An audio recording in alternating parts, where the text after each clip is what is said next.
mesdames et messieurs. Aujourd'hui, une revue un petit peu particulière parce que nous allons nous pencher sur 3 plumes différentes et regarder comment elles écrivent. Ces 3 plumes viennent de chez FP Nibs. La première, c'est une Jowo de taille 6 en extra fine et elle a une petite particularité. Comme vous pouvez le voir, au niveau de la découpe, elle a été découpée jusqu'à cet endroit ici, très bas. En résumé, du petit cercle que vous voyez ici, qui est pour la prise d'air, jusqu'à cet endroit-là. En résumé, FP Nibs a augmenté la flexibilité de cette plume Jowo en prolongeant ce qu'on appelle le slit. Nous avons ensuite une plume Bock, toujours en extra fine. Et de même, ici,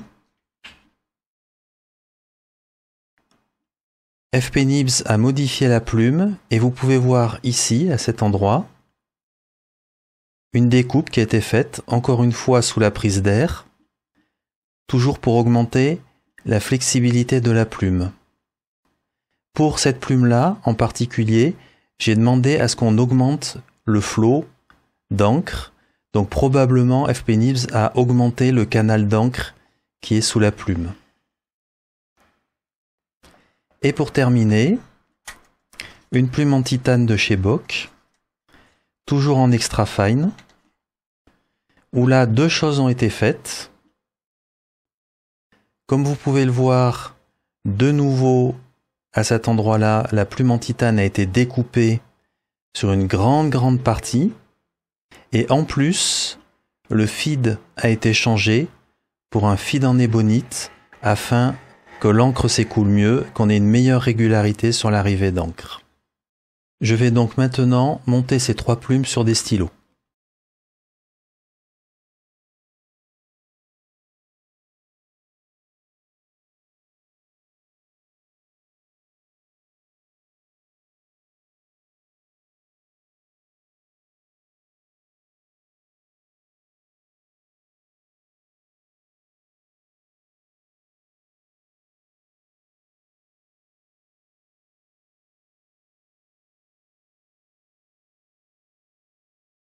Je résume donc la situation. Dans le stylo Opal de Monsieur Just Turning, nous avons la plume 6 Jowo dont le slit a été augmenté. Ça sera une plume semi-flex. Nous avons dans le Namisu, ici présent, une plume Bock, toujours avec le slit augmenté, mais de par les caractéristiques de la plume, ça sera une plume qui sera plutôt flex, avec un feed en plastique dont le flux d'encre a été augmenté.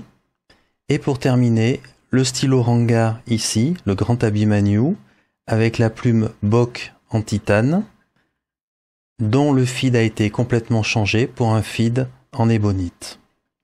Ces 3 plumes sont en extra fine.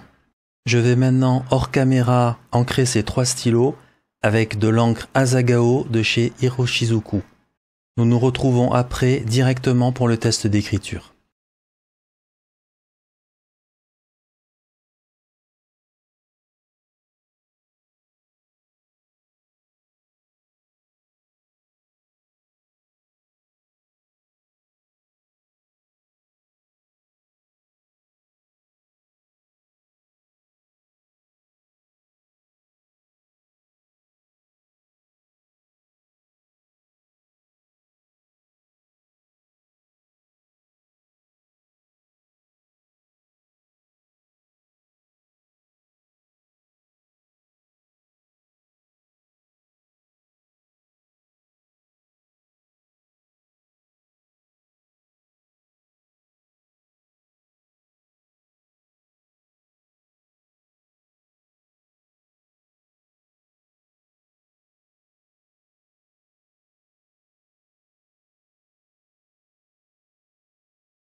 Analysons ces 3 séances d'écriture et je pense qu'il y a beaucoup de choses intéressantes à dire.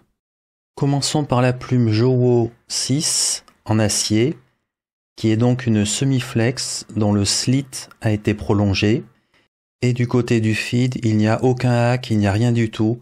C'est le feed standard Jowo. La première chose que l'on peut observer, c'est qu'il y a une vraie différence au niveau du contraste de l'encre. L'encre est beaucoup plus foncée à cet endroit-là que à cet endroit-là. Ceci vient du fait que le feed se vide progressivement en encre.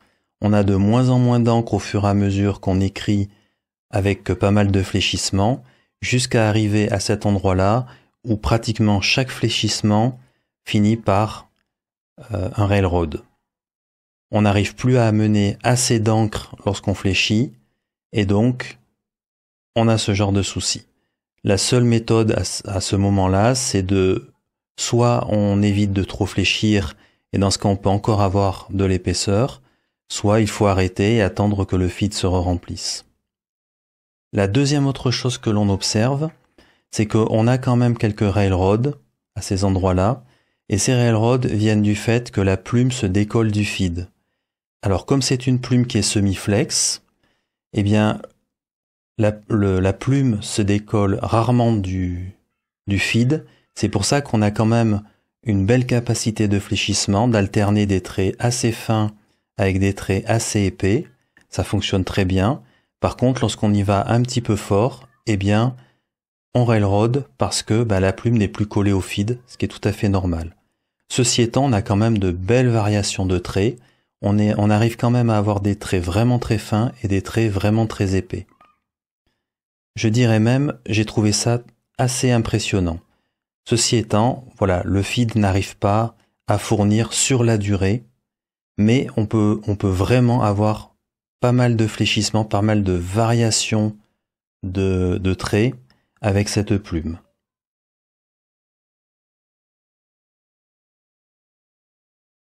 Je terminerai en disant que cette plume est un excellent EDC, on le voit ici.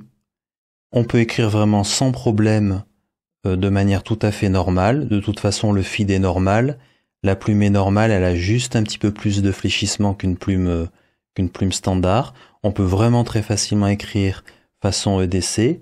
Et ce qu'il y a de sympa, c'est que comme elle peut fléchir un petit peu plus facilement que la plume standard, eh bien on a un petit flair qui apparaît au niveau de l'écriture, quelque chose de naturel, où on a des variations de traits qui peuvent apparaître, comme par exemple à cet endroit ici.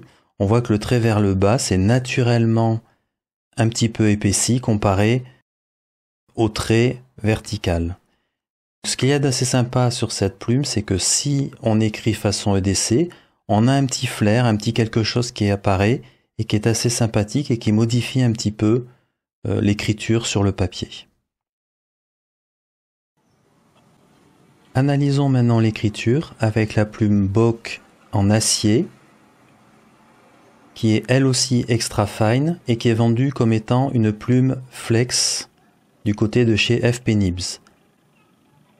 Le feed a été hacké dans ce cas-là. J'ai demandé à avoir un feed hack de type high, c'est-à-dire avec un afflux d'encre régulier plus important. Probablement que la rainure qu'il y a sous le slit au niveau du feed a été élargie, je suppose, ce qui permet un afflux d'encre constant plus important.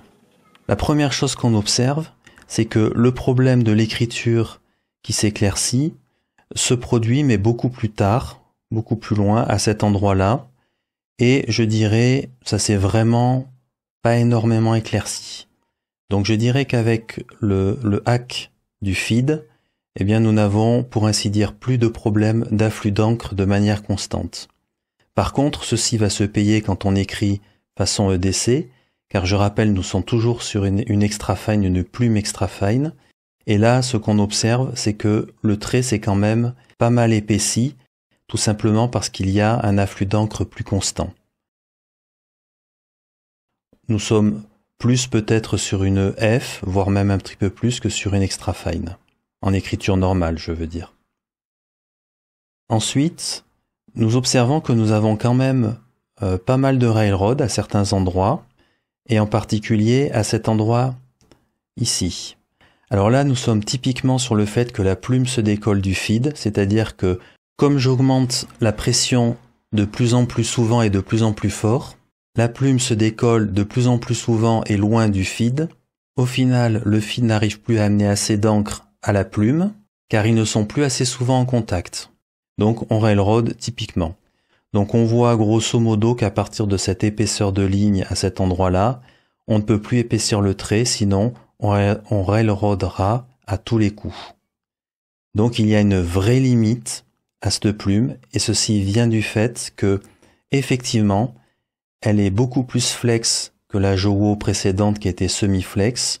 En résumé, avec beaucoup moins de pression, on va facilement décoller la plume du feed. Donc très rapidement, on va arriver à du railroad si on appuie un tout petit peu trop.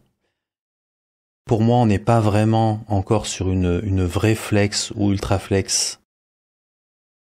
Il faut quand même avoir un minimum de pression pour pouvoir faire du flex. Ceci étant, il en faut nettement moins que pour la plume Jowo. En résumé, c'est une plume avec laquelle on va pouvoir écrire EDC, mais du fait de l'afflux d'encre quasi constant, eh bien le trait s'est épaissi. Par ailleurs, du coup, comme la plume peut fléchir beaucoup plus, à partir d'une certaine limite, on va clairement avoir des problèmes de railroad à cet endroit-là, par exemple. Mais du coup, on n'a pas de problème pour avoir du flex jusqu'à une certaine limite.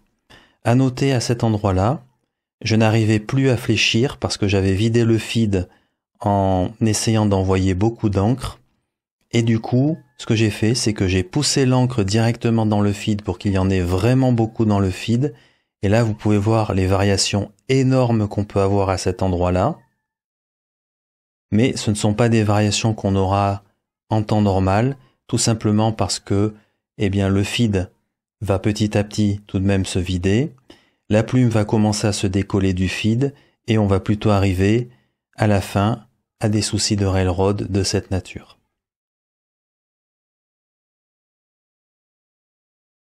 Nous passons à la plume Bock en titane, une plume dite flex sur le site de FP-Nibs. Le feed a été hacké, et même plus, il a été complètement remplacé par un feed FP-Nibs qui est en ébonite, qu'ils appellent le Superflow ébonite. Concernant la pression, on n'est pas quand même sur une plume ultra flex ou autre, il faut quand même un peu de pression pour arriver à fléchir. Et je dirais même plus que sur la Bock en acier. Du côté du flex, on a une assez belle variation, si tant est que on aille relativement lentement et qu'on n'aille pas trop loin dans le flex.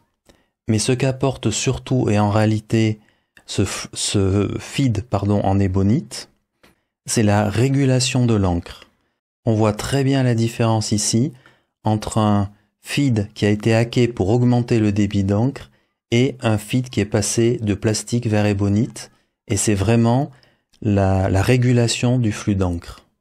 Quand on écrit en EDC avec cette plume, on est vraiment sur une plume EF de la Bock 6 en titane, c'est vraiment la bonne épaisseur de trait. Si on avait eu affaire à un hack de feed en augmentant le débit d'encre comme sur la Bock en acier, on aurait vu le trait s'épaissir. Et c'est là tout l'intérêt du feed en ébonite, c'est que nous conservons vraiment un trait fin avec un trait qui peut s'épaissir grâce au flex. Par exemple, nous pouvons regarder le L ici, le trait est vraiment fin dans cette boucle alors qu'il est nettement plus épais en redescendant. Et on peut observer la même chose un peu partout, sur le F du if, à cet endroit-là, sur le G, etc., etc. Et d'ailleurs, on observe un trait qui est vraiment EF lorsqu'on écrit en méthode EDC, sans flex. Ce qu'on observe aussi, c'est qu'on va railroader à certains endroits dès qu'on commence à fléchir un petit peu trop.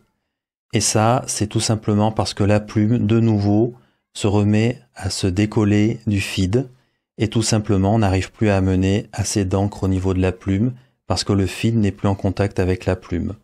On l'observe bien aussi à cet endroit-là. En résumé, il sera difficile de fléchir plus épais que ce trait-là si on ne veut pas à terme manquer d'encre. J'ai tenu à ajouter cependant un point supplémentaire à propos du feed en ébonite de FP Nibs. En effet, il est vraiment très gros et il est à la limite de traîner un peu sur le papier quand on écrit. Ça serait bien si FP Nibs le rabotait un petit peu. Dans cette vidéo, j'ai essayé de montrer différentes choses. La première, on peut vraiment voir les différences entre un feed normal, pour une plume normale, par rapport à un feed qui aurait été hacké pour augmenter le flux d'encre, et par rapport à un changement de ce feed, un feed en plastique pour un feed en ébonite. Ça influe vraiment sur le résultat de l'écriture avec la plume. Ensuite, on peut voir aussi comment la forme de la plume par rapport au feed est important, car le décollement de la plume par rapport au feed joue énormément. Un fléchissement de plume qui amène un décollement de la plume par rapport au feed trop récurrent amènera très rapidement des railroads. Ceci empêchera réellement d'épaissir beaucoup le trait. Un dernier point, mais que hélas je ne pouvais pas vous montrer, c'est qu'augmenter la flexibilité d'une plume change énormément la perception au niveau de la main quand on écrit. Tout ceci est très bien, mais qu'est-ce que j'ai pensé au final de ces plumes hackées par FP Nibs? La première chose que je tiens à vous faire remarquer, c'est que le prix de ces plumes hackées par FP Nibs par rapport au prix de ces plumes non hackées est tout à fait raisonnable. Le hack des plumes est aux alentours, on va dire, de 10 €.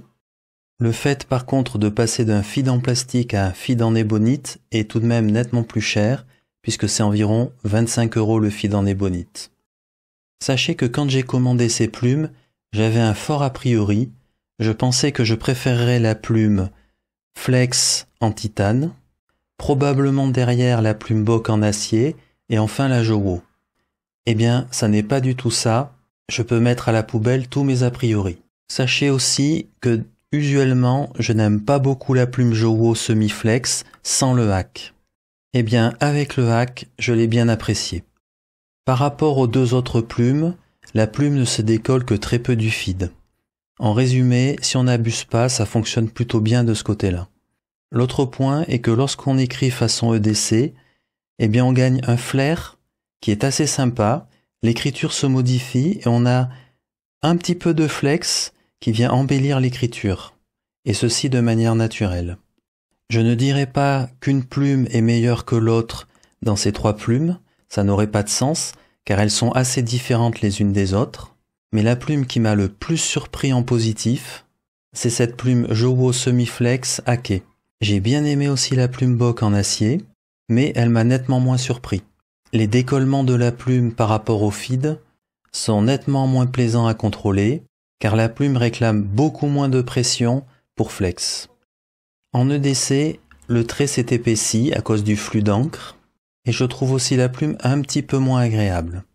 En résumé, une plume plus polyvalente que la Jowo en acier, mais au final qui n'est très bon dans aucun des deux domaines, EDC ou flex. Pour terminer, la plume Bock titane, je la rangerai un petit peu à côté des deux autres parce qu'il est vrai aussi que le prix n'est pas le même. Et rien que le feed en ébonite est déjà le prix de la plume Jowo en acier hacké. En EDC, c'est bien entendu une excellente plume, et le fait d'avoir le feed en ébonite fait que l'épaisseur du trait reste le même en écriture normale, comme si on avait la plume non hackée. En termes de force pour fléchir, on peut noter qu'il faut un peu plus de force que comparé à la Bock en acier. Côté flex, tout fonctionne très bien sur cette plume. Il faut cependant noter qu'à partir d'une certaine épaisseur, eh bien la plume se décolle du feed, et si on le fait trop souvent, on va railroader bien entendu. Quoi qu'il en soit, cette plume titane Bock était déjà une excellente plume avant le hack, et elle n'en est que meilleure maintenant puisque on peut, en plus, faire des pleins et des déliés, même s'il y a une limitation à cet exercice. Je tiens à terminer en disant quelque chose. Sur le site de FPNIBS, la JOWO est donnée comme une plume semi-flex. Je pense l'appellation parfaite, c'est exactement ce qu'elle est et même une très bonne semi-flex.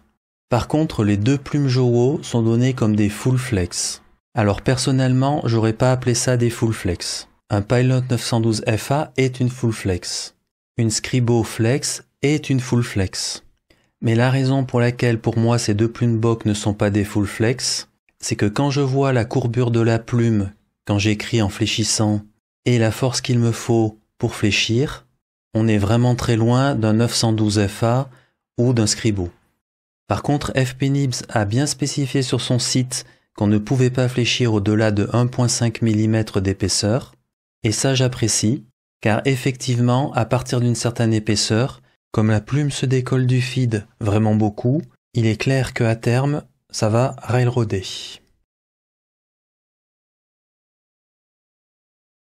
J'ai beaucoup parlé pendant cette vidéo, bien plus que d'habitude, mais j'ai essayé vraiment de vous apporter toutes les infos possibles sur ces trois plumes, tout en essayant d'amener de la matière globalement sur le flex. Ces trois plumes sont très intéressantes et au final assez différentes les unes des autres. Elles se distinguent particulièrement bien de leurs homologues non naqués, ça change réellement des plumes JOWO et Bock standard. J'espère que cette vidéo vous aura intéressé, je vous remercie pour votre attention et à bientôt.